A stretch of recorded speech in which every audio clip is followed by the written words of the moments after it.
Вила Армира – една съживена легенда. Вила Армира е ярък античен паметник от преди 2000 години, който заема изключително място в разнообразното българско културно-историческо наследство. Вилата е част от общото римско минало на Европа, което е един от фундаментите на нейната съвременна цивилизация. Вила Армира е открита при строителни работи за язовир през 1964 година. Тази вила е открита случайно при строителни работи за микроязовир на малката река Армира, откъдето носи и името си. Тя се намира на 4 км западно от Ивайловград в България. Градът се отличава с уникално разположение. Той буквално е кацнал над границата с съседната на България Гърция. Районът му е богат на исторически паметници. Ивайловград и общината ни имат още много културни обекти, които туристите могат да дойдат и могат да видят. Средновековната крепост Лютица, която се намира само на 7 км от тази вила. Туристите и гостите на града могат да останат очаровани от това, което ще видят. Богато природно, историческо и културно наследство на едно место. Красивата природа, плодородната земя и мекият климат са създавали отлични условия за живот. Вила Армира е най-пищно украсеният частен дом-дворец от римската епоха, разкрит в българските земи. Това е един от най-ранните и точно датирани вилни комплекси от римската епоха, проучени в България. Вилата е била център на поземлено владение, което вероятно е основано от богата тракийска аристократична фамилия. Антична вила Армира е основана не повече от 20-25 години след като Тракия е завладяна и превърната в римска провинция през 45 година след Христа. Тоест някъде 60-те, самото начало на 70-те години, според мен, е основаването на вилата. Този, който е първият владетел на антична вила Армира, най-вероятно е тракийски владетел или сина на тракийския владетел, който управлявал цялото долно течение на река Арда и дори допускам долното течение на река Марица. Тракийската култура с право се нарича царска култура. Тя е предназначена за аристокрацията. Само аристократите са имали и право и възможност да се снабдяват с тези разкошни сервизи, с тези блестящи накити и украси към конската амуниция. Някои внесени от Гърция, други от Персия, трети от Мала Азия, четвърти дело на меси майстори. Именно тези изображения по предметите, които нашата археология разкри през последните години, не дават основание и разширяват нашите възможности да разчетем тази култура. Античната вила Армира е издигната на площ от 3600 квадратни метра. Върху тази площ са разположени жилищната сграда на собствениците, както и градина за отдих и разходки. В югоизточния край на сградата е построена и тераса, от която обитателите на вилата и техните гости са се наслаждавали на красивата природа и реката.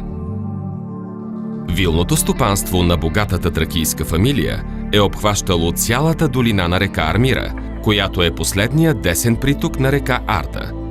Още при създаването на вилата са били открити и разработени кариери за качествен бял мрамор и камък. При разкопките са намерени над 3000 оригинални детайли от декорацията, изработени от фантастичен бял мрамор. Благодарение на този мрамор, собствениците на тази вила са забогатели някога и са си позволили действително да изградат един мраморен дворец. В началото мраморът е бил използван за декорирането на самата вила и от това време датират мозайките в коридорите, около басейна, както и на дъното му. По същото време е била изработена и прекрасна колонада с изящни бази, колони и капители в римо-коринтски стил в перистила. Банята на собствениците е разположена в най-слънчевата и закътана част на жилището. Тя следва принципите на римското строителство на подобни сгради. Според древните, тялото е трябвало постепенно да бъде затоплено и затова имало помещения за хладка, топла и гореща баня. Била е снабдена и с сауна, което е било голям лукс в един частен дом. Тази част от вилата е била най-разрушена, затова археолозите не са могли да определят как е била украсена банята. Цялата сграда е била композирана около големия басейн. От входа се преминавало през вестибюл и се достигало до вътрешното централно пространство и басейна. С правоъгълна форма, размерите му били огромни за подобно съоръжение в частен дом. Водата е достигала до басейна чрез изграден водопровод от извора, преминавала е през мраморна фантастична фигура и като водоскок е пълнела басейна. В горния край на изящните колони и капители са били издигнати фризове с релефна украса и с изваяни, повтарящи се глави на медуза Горгона. Подовете на вестибюла и коридорите около басейна са били украсени с черно-бели мозайки, с растителни и геометрични орнаменти. Това са най-ранните мозайки, открити в България от римска епоха. Характерен елемент на украсата е така наречения мотив свастика. Мозайките са от различно време. Не можем да кажем, че всички тези мозайки са направени едновременно.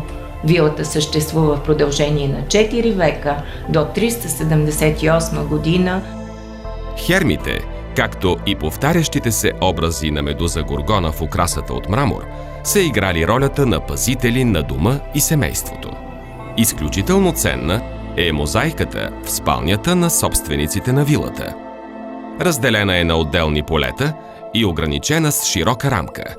На нея са изобразени портретите на собственика през първата половина на II век след Христа и неговите деца – момче и момиче. Много години се задават въпроса защо не е изобразена и жената, съпругата на този собственик. Предполагам, че тя е починала или при раждането на децата, или наскоро след това и по тази причина не е изобразена. Третия период в развитието на мозайките от антична вила Армира, това са мозайките в източните помещения и преди всичко мозайката в зала 6. Подът е застлан с мозайка с голям медальон в средата, в който е изобразена главата на медуза Горгона. Главният вход е бил от запад и е бил украсен с поне 2 колони. Както в богатите римски вили на Помпей и Херкулан, и тук е била приложена схемата разделяне на сградата на 2. Първата част, там където външните лица и гостите имат достъп, и втората за частни лица. Спалните на собствениците от първите 2 поколения са били разположени в северозападната част на сградата. Вилата се отоплявала с тогавашното подово отопление, наречено хипокауст. Предполага се, че стопаните на вилата са били траки. Кои са траките? Траките са не само най-големия народ в древността, както казва Херодот, разбира се, след индийския, той тогава не е познавал китайците, разбира се. Траките са били най-храбрите и най-поетичните едновременно, като че ли тракийската култура се е развила между Арес и Орфей. Кога са дошли траките на Балканите, все още е един неразрешен проблем, но ние все повече се склоняваме към това, че още през средата на бронзовата епоха, поне, те вече са били първите индоевропейци, които са проникнали на Балканите. Във всички случаи, оная епоха, която ние познаваме като Микенска епоха, вече е заварила и своите съседи траките. Траките са етнокултурна общност от индоевропейски племена, населявали в периода от средата на второто хилядолетие преди Христа до 6 век след Христа Балканите. Траките живеят на отделни племена, всяко от които се стреми да запази своята самостоятелност и да образува отделна държава. Траките винаги са били разединени. Те не са могли да направят стабилна държава. Държава, която да има административен апарат. Държава, която да има нужда от писменост. А всеки народ, който няма писменост, остава беззащитен пред историята.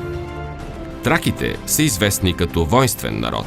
Перси, гърци и македонци не успяват дълго да се задържат в тракийските земи. Римляните пък водят продължителни, изнурителни войни, преди да завладеят непокорните племена. Това е един доста дълъг процес на завладяване, който трябва около 200 години. И е свързан с кампании срещу различни племенни царства, племенни обединения. Някои от тракийските племена или племенни царства са съюзници на римляните, други са техни противници. Например, знае се, че с медите, с бесите римляните водят дълги войни, докато ги завладеят, докато одрисите са техни съюзници.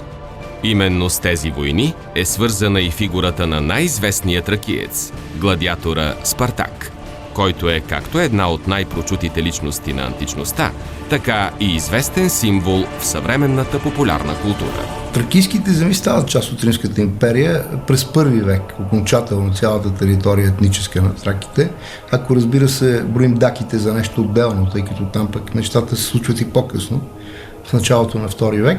Римското завладяване на Тракия не е свързано само с насилие и кръв. Идват римляните и Тракия започва един нов живот.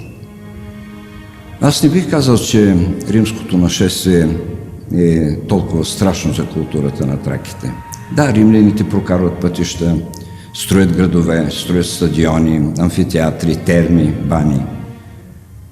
Поставят много паметници в храмовете, главно свързани с официалната религия, официалната идеология на Рим. Но има едно течение в тая култура, да я наречем трако-римска култура, което запазва тракийския елемент. Именно в резултат на трако-римския синтез се издига Вила Армира. Историята се основава на задълбочени научни търсения, наблюдения и проучвания. Но не само. Важни са също така легендите и митовете. Ще се опитаме да съживим обитателите на вилата, да покажем живота в нея и как е била разрушена. Скоро след убийството на одриския владетел Реметалк III, земите на държавата му са присъединени към Рим. Римски легионери маршируват в земите, на които по-късно е построена Вила Армира. Знатният тракиец Котис признава властта на империята. Скоро той започва да строи вилата с римски архитекти и строители от Мала Азия. Семейството му забогатява от търговия с мрамор. Плодородните му земи осигуряват допълнителни доходи. Под властта му на патрон се намират към 1000 души от околността. Котис и Епифодорида разширяват вилата, като построяват огромна гостна, в която устройват богати пирове. Гостната е покрита с уникални мозайки. Такива са направени и в спалните. Там са изобразени Котис и двете му деца. Няколко десетилетия по-късно, внукът на Котис, Реметалк, продължава да бъде най-влиятелният човек в областта. Той си построява огромна гробница при живе. Красивата му дъщеря Антония трябва да се омъжи за виден римски пълководец, който обаче загива в сражение при засада, организирана му от непокорни планинци в Карпатите. Антония не успява да преодолее мъката, разболява се и умира. Съсипаният Реметалк я полага в собствената си гробница. Римската империя е изправена пред тежко изпитание – готите. Всъщност, трети век е време на една доста сериозна криза, която разтърсва империята. Тя засяга и политически, и икономически аспекти от нейното развитие. Именно това е времето, когато готите се появяват на сцената. Те опустошават значителни части от Балканите и включително крайбрежието на Мала Азия, храма на Диана в Ефес, например, е разрушен от тях, едно от 7-те чудеса на света. Те са християнизирани от арианския епископ Вулфила. И в 378 година стига до едно голямо сражение, което Амиан Марцелин сравнява с поражението на римляните при Кана. През 378 година те разгромяват римската армия край Адрианопол. Римският император Валент е ранен и свитата му едва успява да го измъкне от битката. Императорът се подслонява в вила Армира. Амиан Марцелин описва смъртта на императора последния начин. И от раните си, след битката, император Вален почина в една богата вила в района. Сега разбира се, доколко легендите за това, че това е станало в околността на вила Армира са верни, това трудно може да се установи на базата на личните извори, но не е никак изключено, тъй като битката е била в тази зона. Плячкосващите из Тракия готи атакуват вилата и хвърлят горящи факли в нея. От запалената вила излизат двама римляни, които носят тяло. Това е тялото на императора. Готите с невярващи очи гледат мъртвия владетел. Готите продължават да опустошават Тракия и Балканите. А през 410 година ограбват вечния град Рим. Сред вождовете от тази вълна се откроява Аларих, който е свързано ограбването на Рим 410 година, което е голям шок за Римската империя и изобщо за античния свят. Нещастията обаче не свършват. Мощно земетресение разрушава вилата и гробницата на Антония. Наследниците